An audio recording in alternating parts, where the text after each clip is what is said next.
Do you mind if I tangent for a second to talk about the Old Republic? I promise I'm going somewhere with this, just hear me out. The Old Republic is BioWare's Star Wars themed MMO styled after the Knights of the Old Republic games. Unlike any other MMO, it features the usual BioWare storytelling on top of the dual faction system found in World of Warcraft. This means you can create your character for either the Republic or the resurgent Sith Empire, and pick your moral choices on top of it.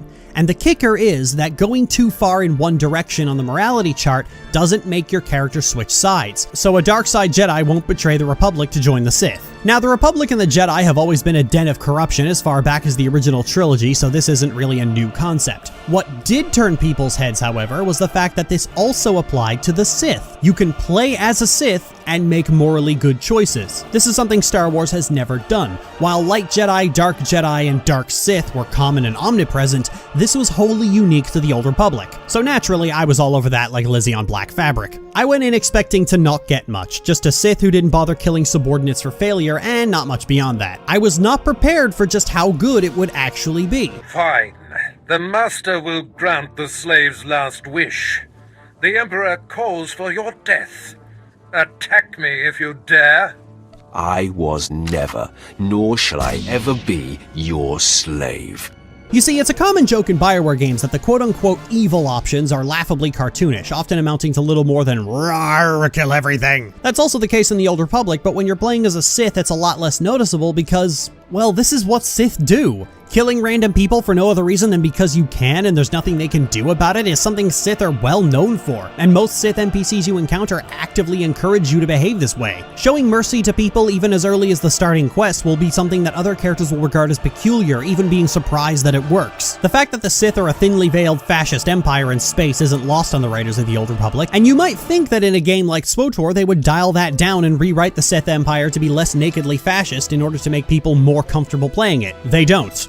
In fact, they double down on it. See, in the movies, the fascist undertones of the Empire take the form of marching in step, the soldiers being called stormtroopers and talking about how fear will keep the local systems in line. In the sequel trilogy, we upgrade to Hux yelling a loud speech and using the word degenerate, and the new stormtroopers actively do the Nazi salute. In the Old Republic, however, aliens are not considered citizens and are even reduced to slaves, Force sensitives are considered to be so important they're granted special privileges even when they're only barely trained acolytes, and blood purity is something that many Imperial NPCs are obsessed with, to the point that not only is Sith pure blood a racial choice, but impure diluted blood is one of the most common reasons Sith betray each other. So they took the space Nazis and added all the things the Nazis were known for. Playing a Sith character is to be actively playing the role of a fascist. Now at this point you're probably thinking, Lily, you said the Sith were interesting, but so far my opinion of you is rapidly deteriorating. Where are you going with this? Well, remember what I said about the dual faction system working hand in hand with the morality system? Well, all that above shit applies to you, the player, if you're dark side. If you're a light side Sith,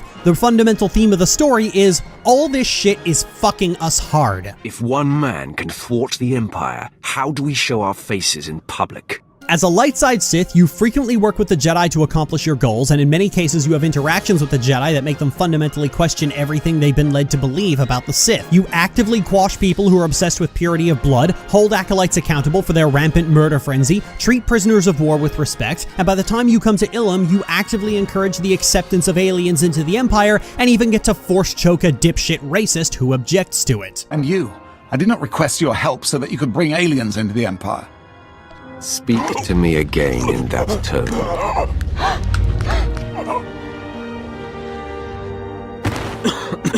I'm sorry, my lord.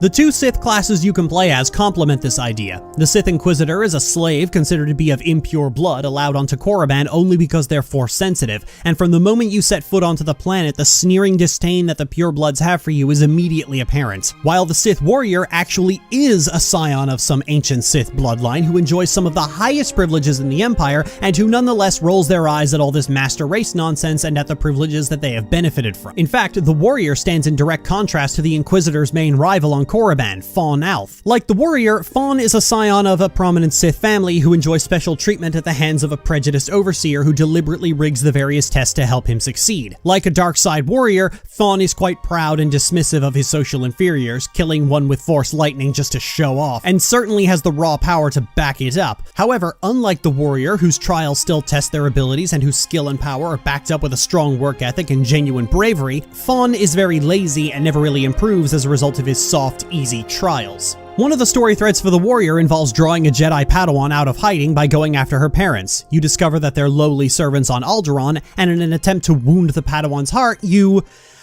offer them a life of riches and luxury in the Empire. You literally lift them out of poverty and pseudo-slavery and promise them riches. And in a conversation with Barriss immediately afterward, you're given the option to keep that promise. The Jedi protecting them from you didn't give two licks of a shit about what kind of life they were going to lead after you left. And one of the big reasons that light side Sith tend to reject this fascist nonsense is for the simple fact that the Sith Empire is now on its 5th resurgence into the galaxy. On multiple occasions, both Sith characters repeatedly ask, if all this blood purity and master race crap really is important, then why does the Republic keep kicking our asses? All the backstabbing and subterfuge the Sith do in order to scrabble for just a little more personal power has the knock-on effect of weakening the Empire as a whole. Every subordinate slaughtered is one free kill for the Republic. Every Sith betrayed by another Sith is a free score for the Jedi. When you do encounter Jedi as a Sith character, they're really fucking snotty to you, even to the point of talking about you like you're not even there. The Jedi have gotten comfortable with the idea that they will always win against the Sith because good will always triumph over evil, but the Jedi are not the good guys in Star Wars. They never have been.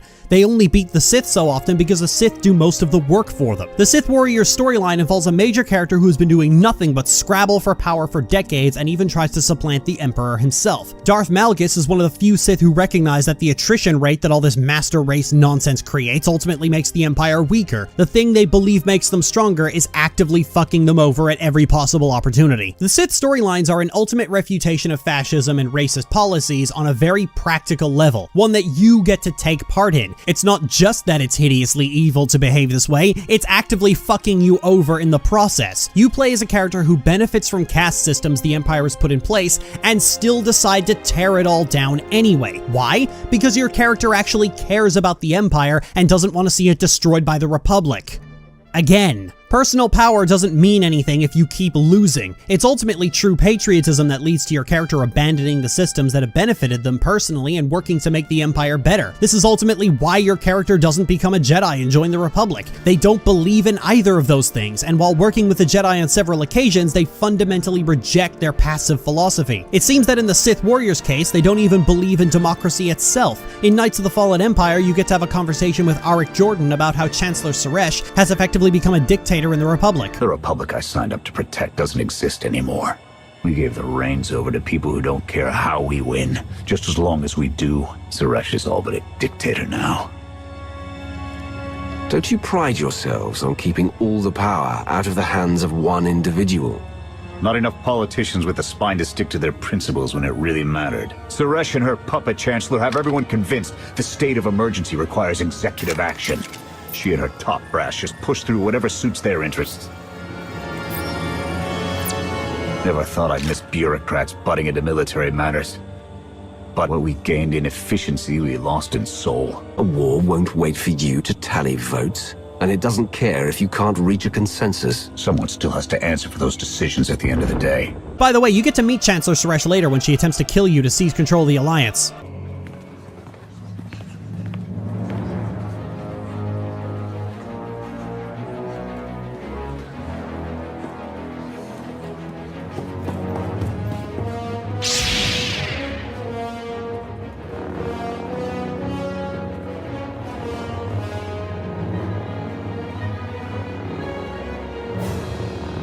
I assume you know everything, then.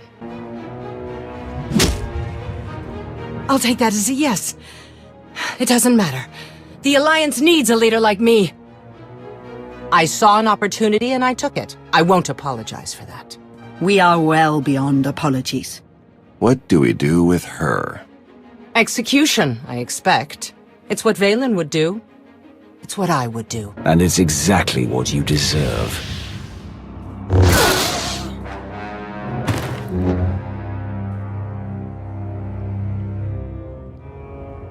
Is it wrong to say I enjoyed that? I was more surprised than I ought to be to learn that my own character didn't believe in democracy, but I suppose that's the beauty of a game where the protagonist has their own voice and personality separate from the player. But despite all this, despite the thorough pummeling that fascist dogma gets in these stories, your character is still not a good person. There's a lot of light side dialogue in the vein of this doesn't need to get violent, but instead of pleading for a peaceful solution, you threaten people to accept a peaceful solution or you'll kill them. I'm so glad you've all found an accord. But there's still the matter of you being our enemy, Sith. Not only will I not allow the Wilsons to do this, but you had yourself a killing spree getting here. That can't go unpunished. Stand in my way, and everyone dies.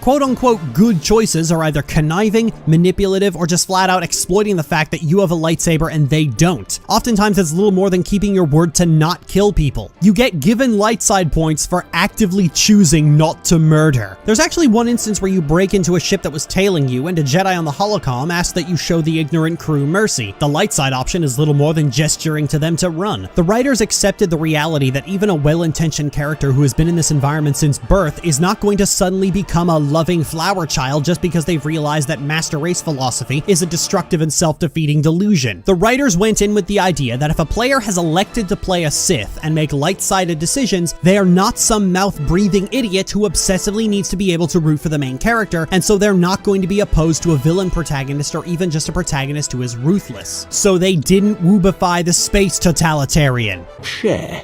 You don't share anything. You enslave. You devour. I will never be part of that.